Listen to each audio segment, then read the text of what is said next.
Hi guys! Magandang gabi po sa inyong lahat. So, pag-usapan natin is ilan sa mga questions na pwede nating matakil dito. So, ito ay random question pero malay nyo may mapulot kayo dito sa question and answer na to. So, question, literal na titingnan ko po siya sa aking YouTube channel and sa ating TikTok. And dito makikita nyo kung related ba yung tinatanong nyo doon sa mga sagot ko. Okay, ang una from Gingging, ma'am. Pwede ko ba malaman kung need ko ba ng police clearance dito sa Qatar kung sa Pinas po ako mag-apply papunta dyan. So, sa Pinas daw siya mag-apply pero from Qatar siya. So, yes, kailangan mo po ng apostilled police clearance. Pero linawin ko kung sa Qatar ka po nag-apply and then sa Pilipinas mo siya gagamitin, automatic po yun, hindi ka makakakuha ng police clearance mo sa Qatar nang wala kang request letter from the Czech Embassy ng Pilipinas. So, magre-request ka kasi dito sa Pilipinas ng request letter dito sa embassy natin sa Pilipinas. Sasabihin mo doon sa request letter na ako si ganito, na kailangan ko ng request letter from Czech Embassy na nagpapatunay na ako po ay may dadat ng trabaho or meron akong in-applyan sa Czech Republic, pero hindi ako bigyan ng apostille police clearance ng aking ina-applyan or ng aking bansa na pinanggalingan, which is ang Qatar. So, kailangan mo munang mag-request ng request letter. Pag naka-request ka na nun, saka ka po magre-request ng apostille police clearance sa Qatar. So, yun yung scenario doon. Second, magkano po ang magagastos sa pag-apply? So, depende yan sa pinag-applyan yung agency. Yung agency ko kasi is placement fee lang siya. So, meaning placement fee lang, ibig sabihin 65K to 75K ang as of 2024. So, yung visa kasi is reimbursed naman siya. So, hindi ko siya sinama sa gastos. So, yun lang talaga. So, syempre, yung mga medical nyo, kayo nang bahalang gumastos dyan. Pero yung ibabayad nyo mismo sa agency nyo is nasa 65 to 75,000 pesos.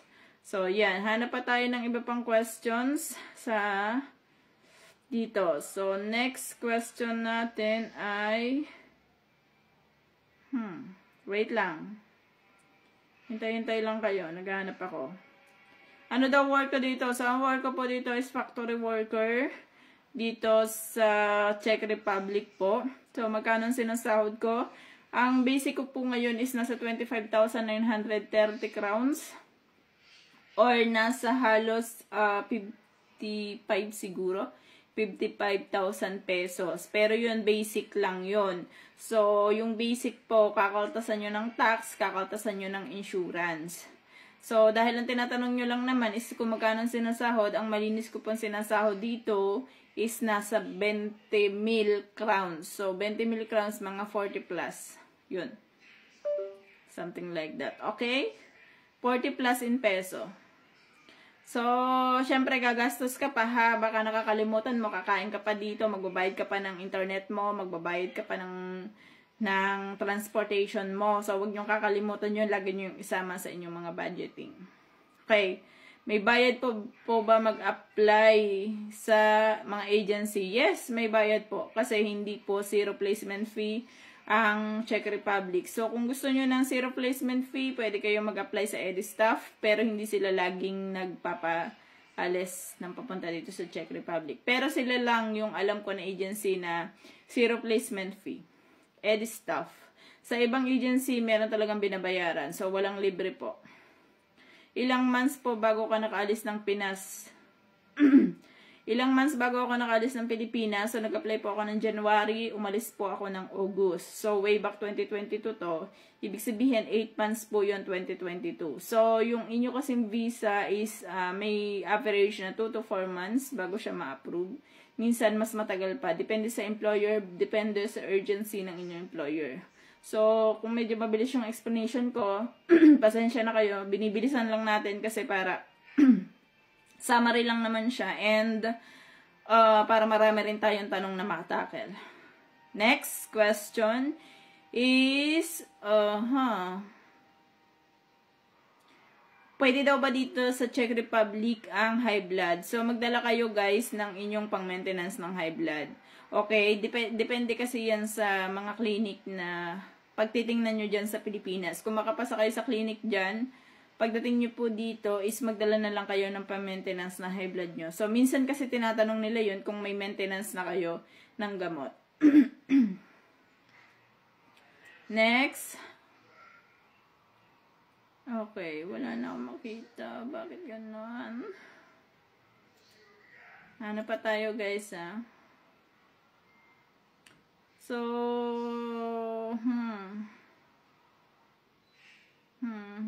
okay. Ito, punta tayo sa message.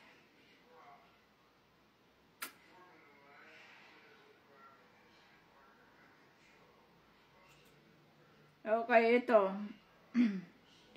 Tanong niya lang daw, sa job offer daw niya kasi ang nakalagay is, ang accommodation, electric, and wifi will be paid by the employee. 16 KC. Ibig bang sabihin 16 lang babayaran ko? Yes, 16 lang ang babayaran mo. Pero as of, depende kasi yan. So, sa pagkakaintindi ko dito, itong 16 mo is para sa electric, parang ano lang siya, parang kinomon lang nila. Pero ang totoo talaga is free accommodation kayo kasi walang accommodation na 1,600 lang. So, mostly talaga, possible to dito sa electric and sa wifi mo lang. So, yung accommodation mo, baka libre ni employer, kaya ganun. So, nakadepende yan sa job offer mo. Kung ang job offer mo nakalagay ay ganyang amount, so, okay lang po yan. Kung ganyang amount lang yung nakalagay. Much better na medyo maliit. So, 1,000 KC, pero dapat naka-indicate dyan kung ilang months kayo o ganyan ang babayaran. Kasi maliit po yan. So, ang 16 KC is maliit yan kung ang kasamang accommodation, electric, and wifi. Kaya nga sabi ko sa inyo, it's possible na ang accommodation nyo is libre by the employer. Pero yung electric and wifi lang nila ang paid by the employee. Okay. Kung ang naka-indicate amount naman ay 1,600 lamang, okay lang yan. Walang problema dyan. Pero, tingnan nyo rin kung hanggang kailan kayo libre ang accommodation. Baka naman, yung 1,600 nyo is good for 6 months lang. So, talo pa rin kayo dyan. So, malaki ang impact kapag libre kayo ng accommodation. Compare sa hindi kayo libre ng accommodation. Napakalaki po ng impact niyan, guys. Next po, pasensya na kayo, medyo mabilis. Okay, may direct hire daw ba dito sa Czech Republic? As far as I know, meron siyang direct hire. Pero dahil referral lang kayo ng mga kamag-anak nyo, wala po talaga yung direct hire na talagang diretso kayo sa employer. So, yung direct hire na binabanggit nyo siguro, meron kasi dito mga agency na tumatanggap sila from Philippines papunta dito sa Czech Republic na akala nyo sila ay employer nyo, hindi nyo alam sila ay agency rin dito. Okay. Gaano katagal ang processing ng visa appearance or ng visa approval? So, 2 to 4 months. Minsan mas mabilis pa, depende sa pangangailangan sa inyo ng inyong employer. Kapag po yung employer nyo is nagmamadali, minsan wala pang 2 months, so nandyan na po ang inyong visa approval. So, ibig sabihin ng visa approval, after nun is kayo ay magbibisa, flight ticket na. So, magbabayad na kayo ng inyong placement fee, mag-alis na kayo ng mga pidos, something like that. So, pag nagpidos kayo within 30 days, possible na makaalis na po kayo ng Pilipinas. So, yun. So, ilagyan natin to ng ng part 2. Okay? Ilagyan natin ng part 2. Kasi medyo marami akong mga tanong. Okay? Bye-bye!